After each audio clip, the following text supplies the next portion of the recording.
میرا نام امجد ہے اور آج میں اپنی کہانی آپ کے ساتھ بانٹنا چاہتا ہوں۔ یہ کہانی نہ تو کسی ہمدردی کے لیے ہے نہ ہی کسی تسلی کے لیے۔ یہ تو بس اس لیے ہے کہ شاید میرا دل جو اتنے سالوں سے چپ چاپ یہ بوجھ اٹھائے بیٹھا ہے کچھ ہلکا ہو جائے۔ میرا جنم حیدرآباد کے پرانے شہر کی تنگ و تاریک گلیوں میں ہوا۔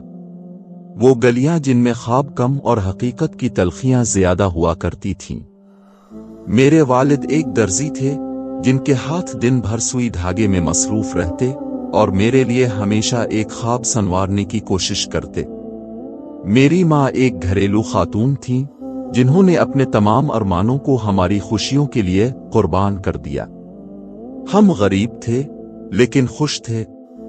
میرے والدین نے ہمیشہ ہمیں سکھایا کہ عزت اور ایمانداری سے جینے والا انسان سب سے بڑا انسان ہوتا ہے۔ میں نے ان کی ہر بات دل سے مان لی، مگر شاید یہ دنیا ان اصولوں پر نہیں چلتی۔ بچپن میں میرے والد کہتے تھے، امجد، تعلیم تمہاری تقدیر بدل سکتی ہے۔ یہ تمہیں وہاں لے جا سکتی ہے جہاں ہم کبھی نہ جا سکے۔ میں نے ان کی بات دل پر لے لی۔ دن میں چھوٹے موٹے کام کرتا تاکہ پڑھائی کے اخراجات پورے ہو سکیں اور رات کو کتابوں کے ساتھ جاگتا رہتا۔ میرے دوست کھیلتے ہنستے مگر میں ایک بوسیدہ سی میز پر بیٹھ کر اپنی تقدیر لکھنے کی کوشش کرتا۔ جب میں نے گریجویشن مکمل کی تو مجھے یوں لگا جیسے میں نے دنیا فتح کر لی ہو۔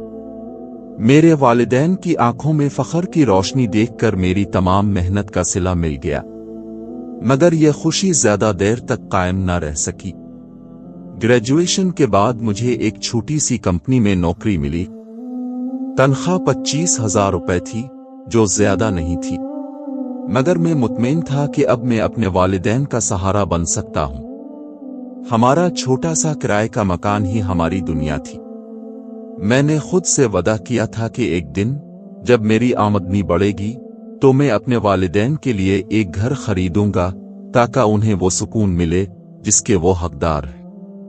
مگر پھر میری عمر 25 سال ہوئی اور میرے والدین نے میرے لیے رشتہ تلاش کرنا شروع کیا۔ وہ دن میری زندگی کا سب سے مشکل موڑ تھا۔ ہر بار کوئی آتا، ہمیں پرکھتا اور پھر انکار کر دیتا۔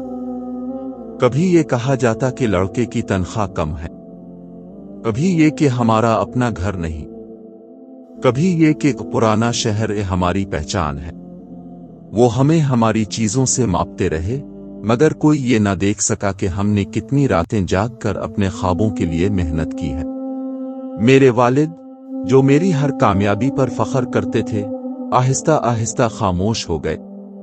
میری ماں، جو ہمیشہ دعا کرتی تھی، اب ہر انکار کے بعد چپکے سے اپنے آنسو پوچھ لیتی تھیں۔ ان کی آنکھوں میں مایوسی میرے دل کو چیر دیتی تھی۔ آج میں 30 سال کا ہوں۔ 5 سال سے زیادہ کا عرصہ گزر گیا اور ہم اب بھی رشتہ ڈھونڈ رہے ہیں۔ ہر بار انکار ہوتا ہے۔ لوگ کہتے ہیں کہ اب عمر زیادہ ہو گئی ہے، کچھ کہتے ہیں کہ میں مستحکم نہیں ہوں۔ شادی کی تقریبات میرے لیے ایک عذاب بن چکی ہے۔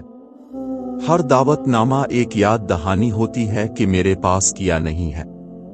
میں نے اپنے دوستوں اور رشتہ داروں کو اپنی زندگیوں میں آگے بڑھتے دیکھا ہے، ان کے ہنستے بستے خاندان دیکھے ہیں، اور میں اکیلا ہوں، ایک کمرے میں اپنی تنہائی کے ساتھ۔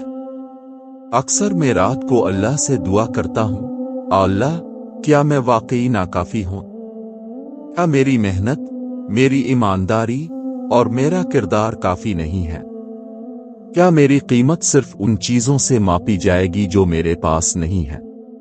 میں نہیں جانتا کہ میرے والدین کے چہروں پر خوشی دیکھنے کا میرا خواب کبھی پورا ہوگا یا نہیں، مگر میں اب بھی اللہ کے منصوبے پر یقین رکھتا ہوں۔ شاید وہ مجھے آزما رہا ہے، مجھے صبر سکھا رہا ہے۔ میں آج بھی روز کام پر جاتا ہوں، ہر روز اپنی امید کو زندہ رکھنے کی کوشش کرتا ہوں، اور میں دعا کرتا ہوں کہ ایک دن کوئی ایسا شخص آئے جو انکار، تنخواہ اور پرانے شہر سے آگے دیکھ سکے، جو مجھے میرے حالات کے بجائے میری شخصیت کے لیے قبول کرے۔